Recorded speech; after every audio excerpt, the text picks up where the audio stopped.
بسم اللہ الرحمن الرحیم۔ السلام علیکم ناظرین۔ تین فطری قوانین جو کڑوے لیکن حق ہے۔ پہلا قانونی فطرت: اگر کھیت میں دانہ نہ ڈالا جائے تو قدرت اسے گھاس پھوس سے بھر دیتی ہے۔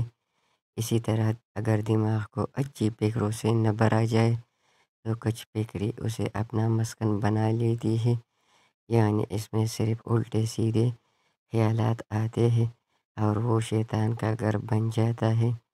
اس لیے مثبت سوچے، اچھا سوچے۔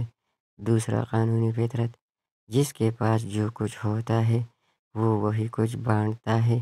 خوش مزاج انسان خوشیاں بانٹتا ہے، غم زدہ انسان غم بانٹتا ہے، عالم علم بانٹتا ہے، دیندار انسان دین بانٹتا ہے، خوف زدہ انسان خوف بانٹتا ہے۔ اس لیے خود میں مثبت احساس پیدا کرے، اچھی چیزیں سیکھے، مصروف رہے، خوش رہے۔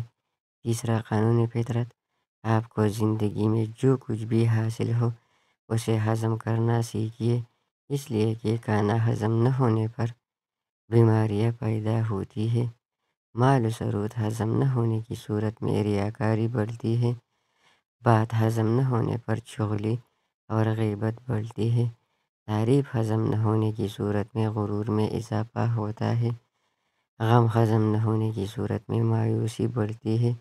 اس لیے ہضم کرنا سیکھیے، اپنی زندگی کو آسان بنائیے اور ایک بامقصد اور با اخلاق زندگی گزارے، لوگوں کے لیے آسانیاں پیدا کرے، خوش رہے، خوشیاں بانٹے۔